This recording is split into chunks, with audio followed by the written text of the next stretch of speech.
Hey guys, what's up? It's Adam here, aka Cena Guy. I know I just recently uploaded a video real quick about Halloween 6, The Curse of Michael Myers. I ranted about why I thought that film was so boring, went in a direction that I didn't particularly like, did a big old rant on Halloween 5 also.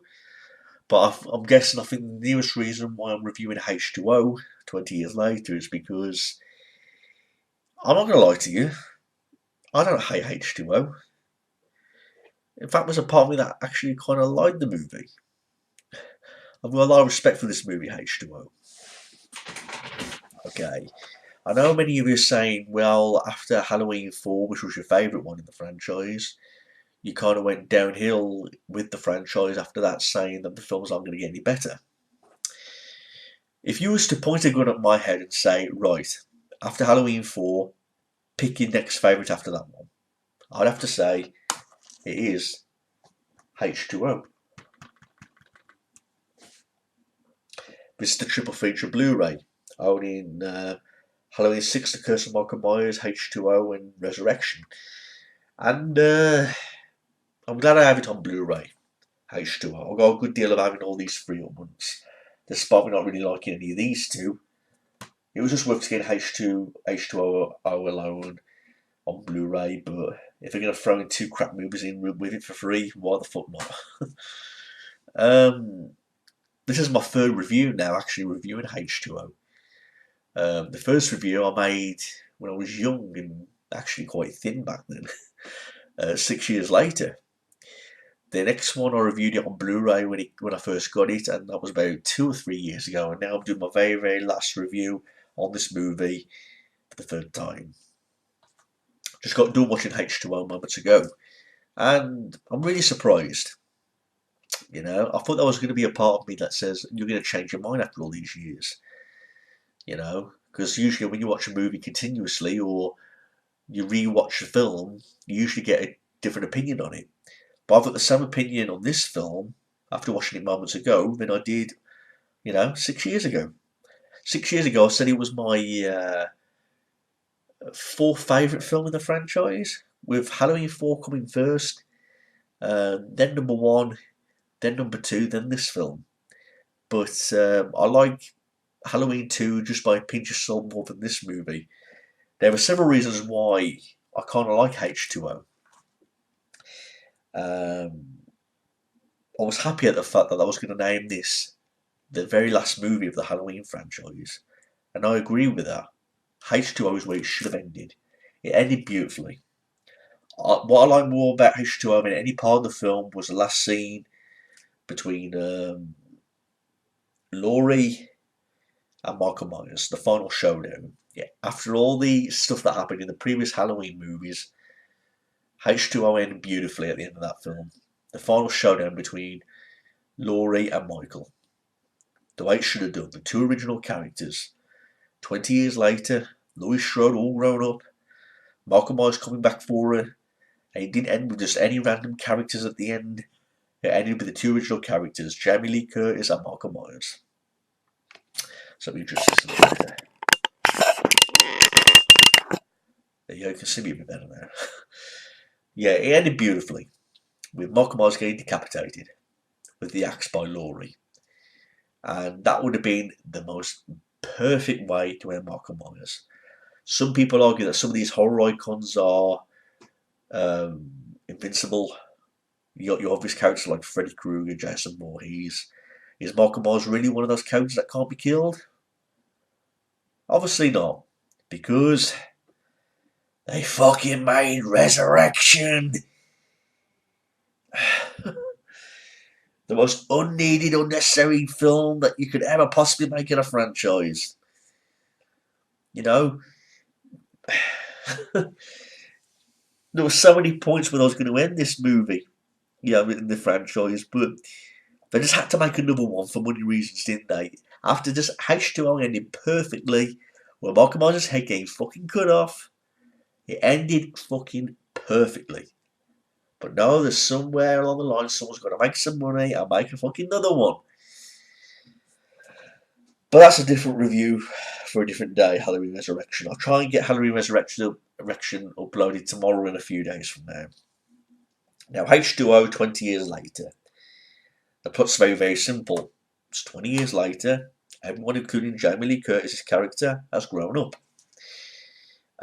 Laurie Strode is now this teacher of this school. We learn that she faked her death, changed her identity, and she's tried to get on with her life since. She now has a son. She's got a boyfriend who's also a teacher, who she has a rocky relationship with because, due to her past haunting her and causing her grief and misery to this very day, she has, like, you can tell that she's showing some sort of depression because she's an alcoholic. But despite her past memories catching up with her, especially with Halloween approaching, she does her best to love her son, try and be a good girlfriend to this guy, but she's way overprotected over her son. You know, she's obsessed for his safety up to the point where she doesn't want him to leave her side. She's always thinking about him, trying to do what's best, but over obsessed with it. Of course, throughout this film, I don't think I was planning on making H2O at all until the last minute, because the film does raise some questions, not the type of questions where you'd say, why the fuck has this happened? Why the fuck has that happened? But it does raise questions. Like, take, Danielle Harris' character, for example, Jamie. That's supposed to be Laurie's daughter. How come she never mentioned her? So she's okay in loving to a son, but not towards a daughter. Well, of course, Jamie's character got killed off in part 6. We know Danielle Harris didn't want to inspire all for that for her own reasons. Apparently, there was going to be a scene where Jamie's character was going to be mentioned in the classroom that she's teaching, and she goes into the bathroom and throws up or something. But that scene wasn't really put into this movie. It would have been interesting if they did put it in the movie, try to see where we go from there, because H2O totally ignores so many sequels in the Halloween franchise. It ignores Halloween 5, it ignores Halloween 6. Because they said that she died in a car accident in one of the films. That obviously wasn't the case, because I brought back Jamie Lee Curtis for this movie. And from what I researched, Jamie Lee Curtis didn't want to do this movie because John Carpenter wasn't going to do it. But she eventually agreed to the idea, and they just come up with the idea of the fact, we'll use the oldest trick in the book. We'll just make her say, like, she faked her own death, changed her identity, tried to keep her son safe and keep herself safe. But she does reveal her true identity to her boyfriend at one stage in this movie, I believe. But anyway, the film introduces a lot of other characters, like all these other teenagers in the classroom. I wouldn't say I'm a big fan of their characters. To tell you the truth, I was more interested in Jamie Lee Curtis and her role in this movie, because it was just so nice to see her back. Obviously, it's 20 years later, because she was terrific in part 1, she was terrific in part 2. So it'd be interesting to see her 20 years later in this movie, and it was a pleasure to see. Because just like the first, Halloween 1 and 2, she really puts her heart and soul into the character. She really does. She expresses all kinds of emotions, like sadness when she thinks about Michael Myers, expressing obsession for her son's safety, expressing hidden feelings towards her boyfriend despite having all these problems about Halloween at the back of her mind. When Halloween's approaching, everyone thinks it's one normal Halloween, obviously except for, Laurie, Jamie Lee Curtis' character. She still thinks Michael Myers is going to come back for her, despite everyone saying that he's dead. And that's basically what it's about. It's just about Michael Myers coming back 20 years later to try and get Jamie Lee Curtis' character. That's what it's all about. But it sounds pretty straightforward and simple, but they pulled it off well in H2O. This film got a lot of crap, a lot of negativity towards about it, and I really disagree with it. Now, if I could turn back time or do some editing, I would name Halloween H2O the third installment into the Halloween franchise. So you got Halloween 1, which takes place in the streets and all that kind of shit. Halloween 2, which had the hospital setting. And then I would use H2O as the third installment. Scrap that season of the fucking witch and use H2O as number 3. It would make perfect sense. Because it would be 20 years later, after the events of number 2, because we thought Mogmars was basically ashes at the end, after burning to death in part 2. So you're bringing back H2O, which is 20 years later for the third film. And then part 4, part 5, part 6, etc. could carry on after that. Because it would make more sense. Focusing on, you know, Jamie's character. You know, Danielle Harris's character. But obviously that's not the case. Nobody predicted that I was going to make a H2O during that time, you know. But, I mean, according to Newsweek, it says on the cover, it's a fun ride. UPN TV, sensational, smart and non-stop scary. I find it hard to disagree with those statements because there were scenes of suspense, there were scenes of well, I'd say killings. There's not many killings in this movie, but that's not what I predict to see in a Halloween movie. I predict to see what Michael Myers stands for, which is being a stalker, you know, and hunting down his victims, causing suspense. Not so much as like a gory killer like Jason Voorhees from Friday the 13th, but more of like a stalkerish killer. And we get that. There's some good choices of settings as well. I like the scene where Michael Myers falls off the balcony. The scene where he's like in that room, he's tossing up all these tables. The scene where, you know, Jamie Lee Curtis's character is yelling, "Michael!" and she's holding the knife, like trying to call him out. You know, you just see a couple of characters get killed off, but not many. And I don't expect anything less from a Halloween movie. At least in this movie, it felt like a Halloween movie, unlike part 5 and 6, where there's when it was sort of involving, you know, druids and fucking cults and all that shit. I mean, what kind of direction is that for a Halloween movie? At least with H2O, it had a reasonable story to bring Michael Myers back. And Jamie Lee Curtis just made the movie just over worth more watching. It felt like we was watching an old Halloween movie again. I mean, she stabs him with the end of a flagpole. There's scenes with all these different scenes with knives, you know, and the ending is going to be the best. Because I mean, the first half of the movie does drag a little bit. I admit that. The first half of the movie does drag a little bit. But there was a reason behind it. It was so that we can understand more about Laurie Strode's life, about what she's like 20 years later. You know, it made you understand a little bit more about what's going on in her life, you know, with a son and a boyfriend and things like that. It was throwing in new characters in the meantime, left, right, and centre, all these teenagers. And at the same time, we've got the Michael Myers character coming back. And then the last half of the film, I have to say the last half of the film was more interesting because of what was going on. But the first half did drag a little bit, but I understand the reasons why. At least it's not one of those movies that just drags for the sake of it just to kill time.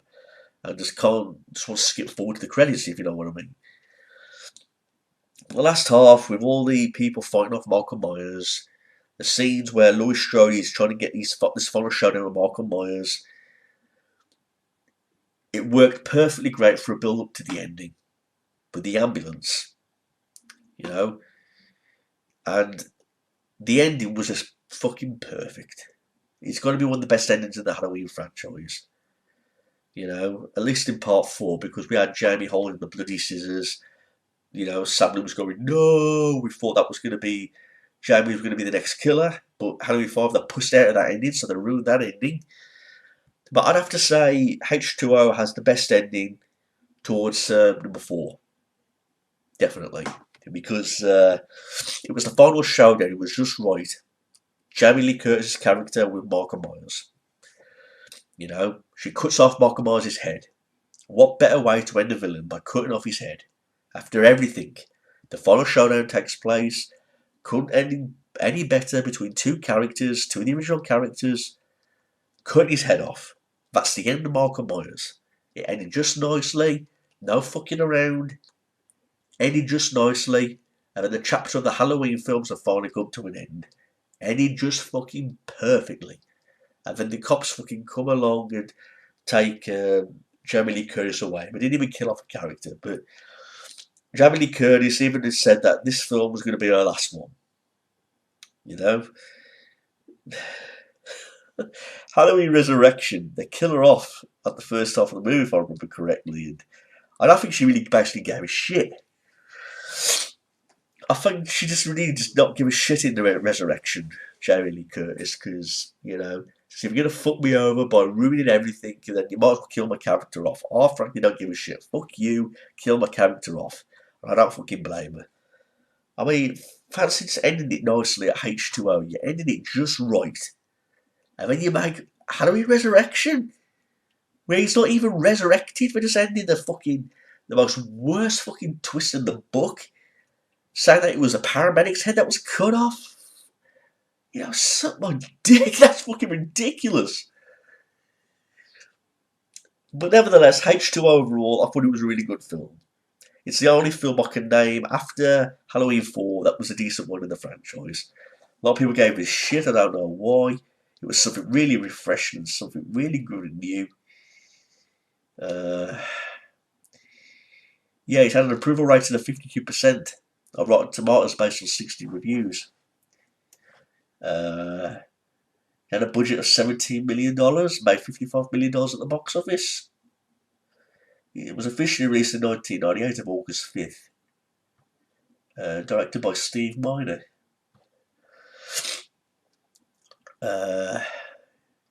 Yeah, it took place in a boarding school in North California. Yeah. So there's my review for H2O, everyone. Sadly, it ends there.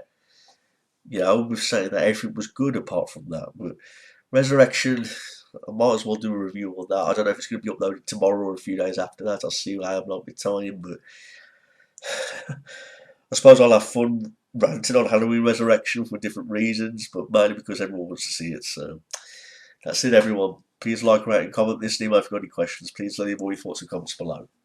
Peace out.